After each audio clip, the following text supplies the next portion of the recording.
Good afternoon. Welcome sa isang FB Live. Ako si Rene Unas. Ang ating topic for today ay multitasking. 7 reasons why it's inefficient. Dati akong division manager sa isang malaking multinational manufacturing corporation at ngayon ay nagtuturo at nag-educate sa mga Pinoy employees na gusto mag-set up ng kanilang sariling online business. Kaya kayong nandyan na online ay ini-invite ko na mag-join, makinig at mag-participate sa ating discussions. Pasok na kayo, i-type nyo lang kung saan nyo binuview ang FB Live na to at isi-shoutout ko kayo. Mula doon sa mga previous na FB discussions na ginawa ko ay nabanggit ko na marami na ang mga taong engaged ngayon sa isang online business. At hindi naman nakapagtataka dahil ang kailangan mo lang ay isang desktop or notebook, isang comfortable work area sa iyong bahay at Wi-Fi connections ay in business ka na. Pwede kang kumita ng decent passive income initially at mas malapit ka pa sa iyong pamilya. Pero kung hindi mo didisiplinahin ang iyong sarili or magsaset ka ng specific work rules at i-eliminate ang isang bad habit, ay maaaring maapektuhan ng iyong output at productivity. At ang tinutukoy ko na habit na yan ay multitasking. Marami ang nag-aakala na ang multitasking ay isang efficiency method, pero malayo yan sa katotohanan. In fact, sa multitasking ay nagiging mas inefficient ka at meron din itong health hazards or may health risks at may health complications. Kaya yan ang ating i-discuss natin kung bakit natin siya kinakailangang i-eliminate or dapat natin siyang tanggalin. At ang number one reason, ang unang-una is that multitasking slows you down. Hindi ka makakatipid ng oras kung ikaw ay nasa multitasking mode. Instead, ay matatagalan ka pa nga dahil palipat-lipat ka from one task to another compared kung ang dalawang tasks na to ay gagawin mo separately. Kung gusto mo talaga makatipid sa oras, ay mas economical or mas efficient na gawin mo yung tasks in batches.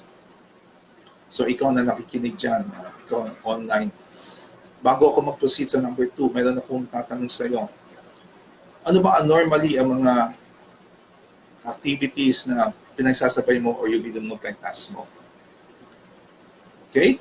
So i-type mo na dyan para ma-discuss natin. Yung number 2 naman, reason is that you're making mistakes. Research shows that there is a 40% drop in creativity whenever we switch tasks from one task to another. In addition, magkakamali ka rin kung ang mga tasks na ginagawa mo ay nagre-require ng critical thinking. Merong ginawang study sa France noong 2010 at dito ay sinasabi nila na ang ating brain ay at any time ay makakapag-handle lamang ng dalawang complicated tasks. At bakit dalawa? Dahil dalawa ang lobes ng brain. Lobes is L-O-B-E-S. At pag nadagdagan pa ito ng isa o ng ikatlo, ay maaari nang magkamali o dadami na ang chances or risk ng pagkakamali. Number 3, it's stressing you out. So nakakapagpadagdag sa stress yan.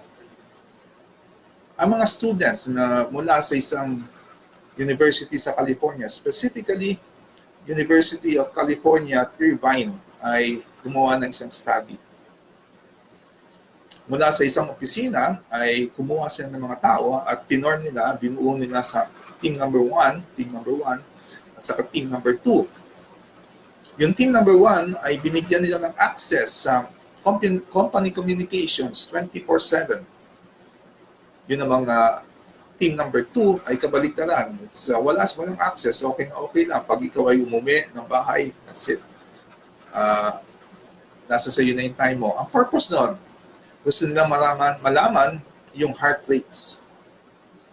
So of course, kinonduct nila yung experiment, kinonduct nila yung study, at hindi naman nakapagtataka na nung na-release ito, Yung nasa team number 1, yung may access sa communications 24/7, ay perpetually, yan ang term nila, perpetually, parang palagi nila, perpetually in high alert, at saka mas mataas yung heart rates. Pero hindi lamang yung physical activity ang very distressful, nakaka-stress.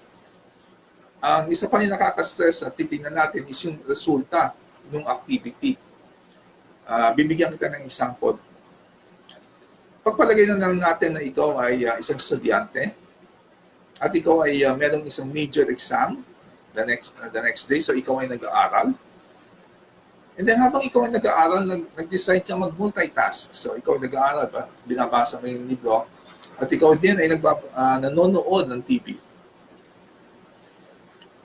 Dumating na yun the next day, dumating na yung kukunin mo yung exam, magtitake ka ng exam, at hindi naman nakakapagtaka at ang resulta ay bagsak ka. Hindi ba very stressful din yung resulta na ikaw ay nag-fail? Good afternoon kay Coach Aki Kitayama. Good afternoon sa iyo. She just joined us. Based siya sa Japan. Ulitin ko, no? Hindi ba stressful din yung activity, yung resulting activity mula sa multitasking na nangyari? Very stressful din yun, nakakaya din, at pwede pa magkaroon ka ng loss of self-esteem at saka ng pride. So ulitin ko, hindi lamang yung mga activities mismo nung multitasking ang very stressful, kundi yung resulta din. Kasi kadalasan kasi yun lamang ang tinitignan ng aspekto. So ikaw na nakikinig dyan, maaari bang makapagbigay ka ng isang activity na nangyari sa iyo na ang resulta ay palpak? Tapos kung magbabalik tanaw ka, marirecall mo dahil yung sa preparations na ginawa mo para sa activity yon ay sinamahan mo ng mag-multitask ka. So ilagay mo lamang dyan. In this case, gaya nga nung sa example na binigay ko sa iyo, yung activity of course is yung pagkuha ng test at bumagsak siya dahil preparation niya, hinaluan niya ng multitasking. Ang ika-4, you're missing out on life and it can be dangerous. Research shows, again, sa research na naman to, pananaliksik, shows na yung mga taong nasa nag-multitasking mode, ay hindi nakikita yung mga bagay na kahit napakalapit na sa kanila. Sa isang survey na ginawa sa Amerika, sa mga universities nila, 75% na gumagamit ng cellphone ay hindi nakikita na may papalapit na isang clown na sakay-sakay ng unicycle. At ang tawag dito ay inattentional blindness. Yung ibig sabihin ng inattentional blindness, nakikita natin siya, pero hindi pinaprocess ng ating brain. At dahil hindi siya pinaprocess ng ating brain, hindi nakakagawa tayo ng specific na action para dito. Magbibigay pa ako ng isang halimbawa. Although ito, mas magagim to, no? Nangyari ito sa Grand Rapids, Michigan, about 4:30 in the afternoon. I think year 2010 to, January 2010. Merong isang lady driver, about 20 years old siya. Nilampasan niya ang isang red light. Doon sa lane niya, nilampasan niya yung red light. At tinamaan niya siyempre yung sasakyan mula doon sa perpendicular direction. Hindi niya tinamaan yung una. Hindi niya tinamaan yung ikalawa. Ang tinamaan niya, it's either yung third o yung fourth. At dahil doon ay may isang bata na 12 years old na namatay. So siyempre, nagkaroon ng investigasyon. Lumalabas sa investigasyon, ang observations ng mga nakakasaksi, nakatingin naman sa salamin, sa windshield yung babae. Hindi naman siya distracted, hindi naman siya may kinakalikot sa ilalim. Anong nangyari sa kanya? Nakita niya na yung red light ay stop. Pero tuloy-tuloy pa rin siya. That's an example of inattentional blindness. Nakita niya, hindi nag-register sa brain niya na kulay pula yun. And of course, sa susunod mong tatanong, bakit naman hindi nag-register sa brain niya na kulay pula yun? Dahil meron pa siyang isang ginagawa. Ang ginagawa niya ay nakikipag-usap siya hands-off dun sa cellphone, nakikipag-usap siya dun sa isang miyembro nila sa church. At tama naman yung kung i-reconstruct mo yung events, di ba? Siya ay lumampas siya doon sa red light, dinampasan niya yun. At doon sa the same next lane, yung sa general direction na yun, ay may 4 na nakastop din. I think 4 or 5 na vehicle na nakastop. Tumigil siya dahil nakita nga nila red light, except itong woman driver na to. Yan ang isang example ng inattentional blindness. Nakikita ng mata mo, pero dahil meron ka pang isang bagay na ginagawa dahil sa multitasking, hanggang sa mata lang yan, hindi naman pinoprocess ng brain mo. Yung pinoprocess ng brain mo, yan ang nagmamatter. Yan ang magtitrigger sa iyo para gumawa ng action. So walang natatanggap si brain, wala kang action na gagawin. So kayo naman kaya, kayong mga online dyan nakikinig, meron naman kayong cases na ganito na nangyari sa inyo na multitasking tapos may nangyaring aksidente sa inyo. Kunyari nabunggo kayo, yun, huwag naman sana, nabunggo kayo may nabunggo kayong tao, i-type nyo lamang dyan. Ika-4, your memory may suffer. Again, based again sa research na habang tayo ay nagkakaedad, ang ating memory, ang ating brains, for instance, pag na-divert na kaunti, okay, ay mahihirapan siyang ma-on track ulit.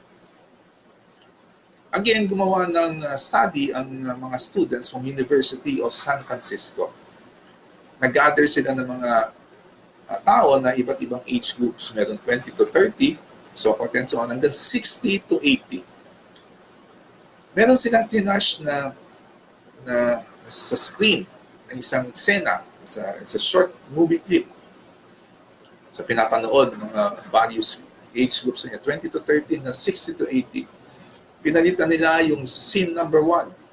Pinalitan nila na scene number 2. Tuloy-tuloy pa rin. Tapos pinatay na. And then of course, kinakailangan i-evaluate na yung mga findings. Yung mga 20 to 30 years old, walang problema.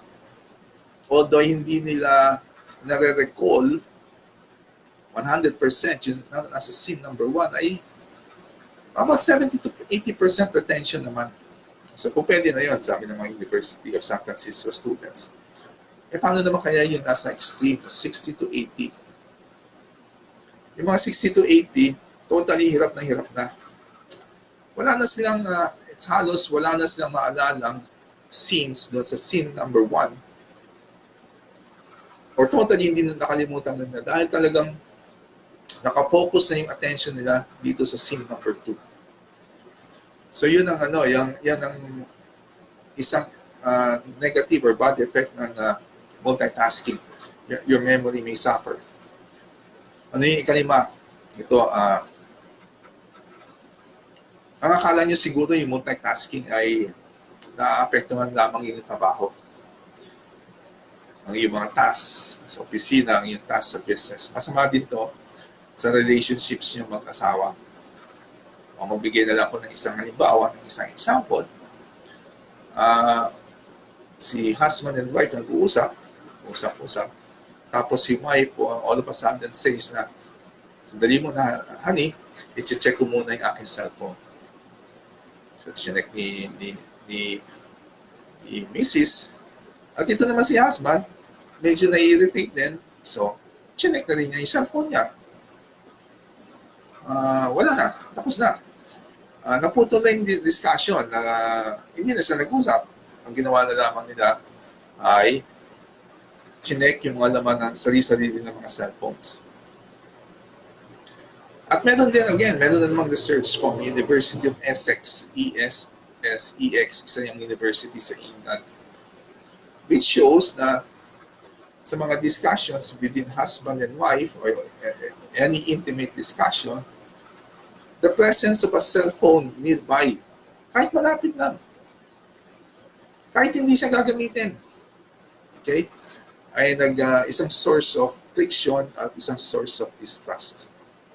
So tandaan natin yan. Again, multitasking, yung akala natin ay masama, ay harmful effects lamang nito ay mararamdaman natin sa ating business, pero sa ating personal relationships ay apektado rin yan. O ikaw naman na nakikinig dyan.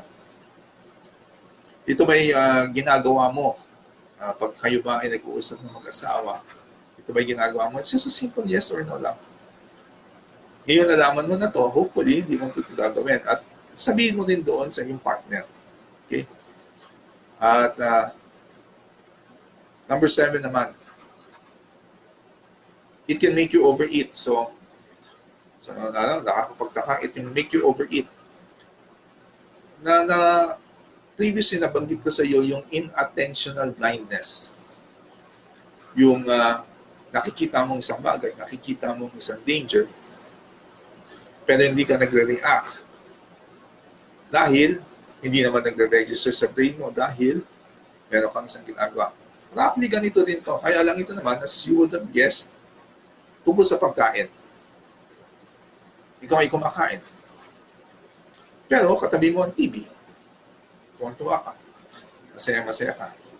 Ang pinaprocess ng iyong brain ay yung pinapanood mong TV show. Hindi yung pagkain mo. So technically speaking, hindi nagre-register sa brain mo yun. Walang reaction yung katawan mo. So akala mo'y gutom ka. So tuloy pa rin. Tuloy pa rin. So that's another negative effect nito multitasking. So ngayon, nalaman mo na ang mga reasons. Unang-una, nalaman mo na multitasking ay hindi efficient. Tulad ng pagkakaalam at sinasabi ng marami. Alam mo na dapat itong itigil. Number 1, dahil sa naapektuhan ito ang iyong output at ang iyong productivity. At meron pa nga akong isang binanggit na maka-apekto sa relationships sa inyong mag-asawa. So again, ulitin natin kung 7 reasons why it's inefficient. 7 reasons why you should stop it. 7 reasons why you should eliminate it. Number 1, it's slowing you down. Obviously, nag-multitask ka, palipat-lipat ka ng attention from one task to another. Hindi ba mas efficient kung gagawin mo yun ng dalawang tasks na yun separately? Secondly, you're making mistakes. Again, 40% drop in creativity.